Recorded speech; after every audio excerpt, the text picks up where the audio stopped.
Por que algumas pessoas são consideradas mais importantes do que outras? Em que está baseado esse julgamento?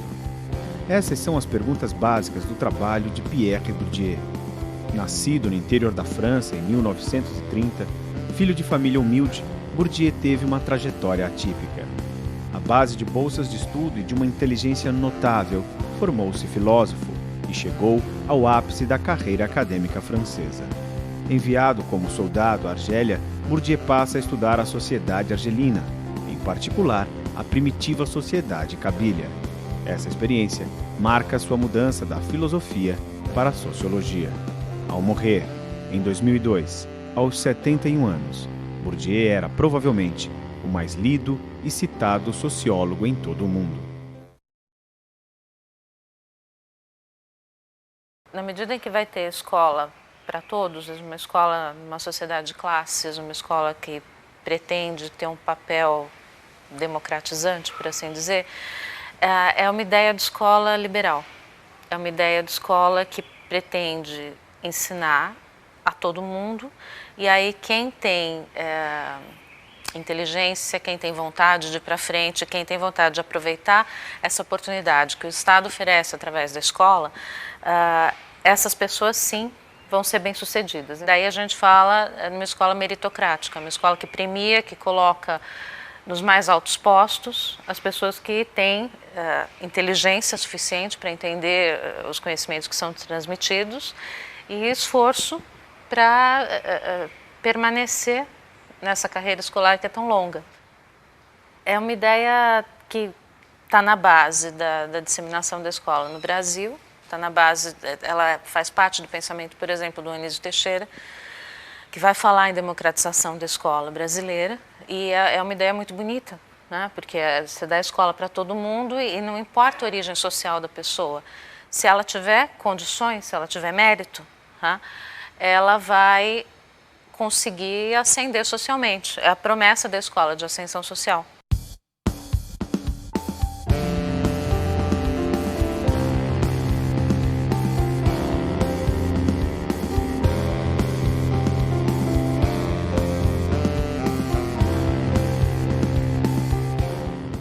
Essa promessa da escola, ela não é falsa, totalmente falsa, tá?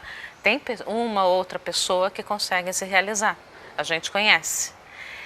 O problema é se você olhar o sistema de ensino como um todo. Você tem uma quantidade imensa de crianças que entra e uma quantidade, vamos falar em década de 60, 70, no Brasil particularmente, uma quantidade imensa de crianças que são excluídas da escola nos anos iniciais.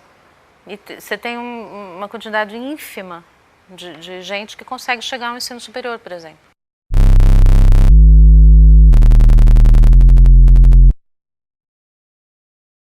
E o Bourdieu ele vai fazer, para além disso, uma análise do que acontece dentro da escola, qual é o mecanismo que dentro da escola faz com que essa promessa de que se você tiver inteligência e esforço suficiente, você vai sim subir na vida, você vai sim ter um diploma que vai te permitir um emprego melhor que o dos seus pais, ele vai mostrar como essa promessa acaba não se realizando.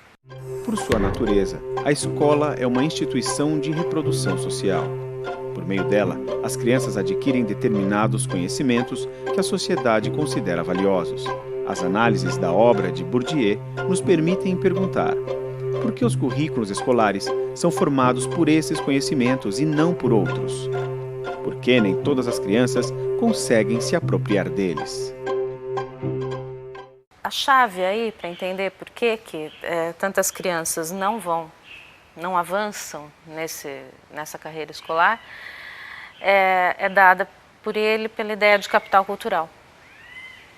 Ele vai falar em capital cultural, ele vai falar em capital social. Existe uma série de capitais que não são capital econômico, tal como a gente conhece, dinheiro, né? A fortuna que você tem.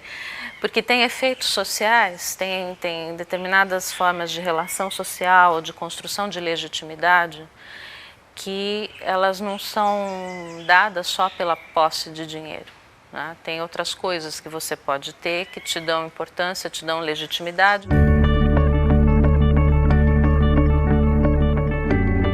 não são quaisquer conhecimentos, são os conhecimentos socialmente valorizados, é a cultura que, se você entra em contato com ela, você reconhece uma importância para ela.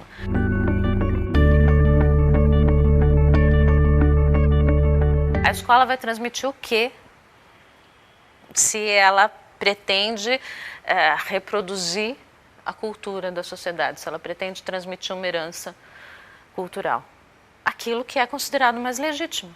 Tá? Não é nenhum plano maquiavélico, é simplesmente, vamos transmitir aquilo que é mais valioso, o que a gente tem de mais valioso para as crianças.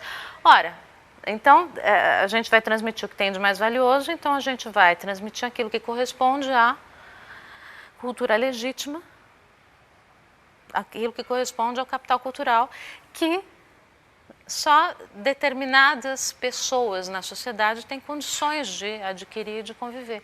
Bourdieu mostra que expressões culturais consideradas legítimas correspondem, curiosamente, àquelas da camada dita dominante da sociedade. São expressões que somente podem ser desfrutadas e compreendidas naquilo que tem de mais refinadas, a partir de conhecimentos prévios e de alguma capacidade financeira. Essa relação com a cultura legitimada é que vai constituir o capital cultural, transmitido primeiramente pela família. Pessoas que leem em casa, quadros nas paredes, música, visitas a museus, mas também jogos educativos e estímulos constantes são alguns dos aspectos que ajudam a construir esse capital de jovens e crianças. Essas vivências serão fundamentais na vida escolar. A ausência delas também será. Então, na medida em que você tem todo mundo frequentando escola, você tem pessoas que têm esse capital cultural já de casa, né? E tem pessoas que vêm de ambientes onde esse capital cultural não está à disposição, portanto elas não têm o capital cultural, ou têm muito pouco desse capital cultural. E aí vão conviver numa escola que está todinha feita para a transmissão dessa cultura legítima, e que considera essa cultura legítima e as operações mentais, as disposições que são necessárias para você entender e conviver e aprender essa cultura legítima como naturais.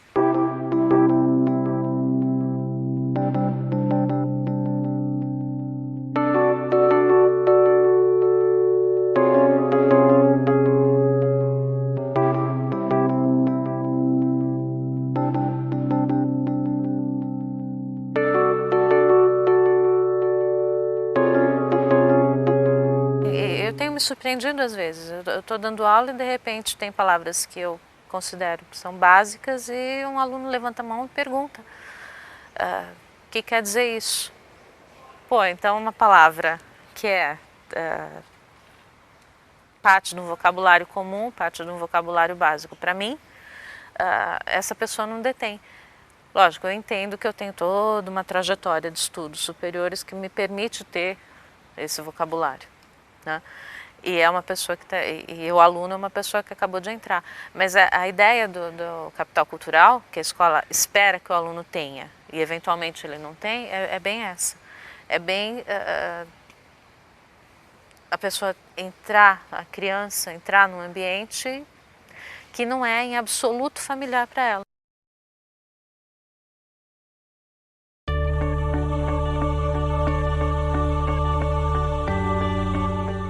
Se a escola e aí os professores não estão cientes dessas diferenças, de que nem tudo se traz de casa, porque às vezes em casa não tem, o que acontece é que os professores não compreendem essa dificuldade, essa diferença dentro da escola. E agem como se ela não existisse, porque são incapazes inclusive de perceber. Porque a visão de mundo é tão natural você se organizar para fazer uma lição, tá? É tão óbvio que você tem que controlar o tempo de estudo para dar tempo de estudar tudo, mas isso é tão elementar que ninguém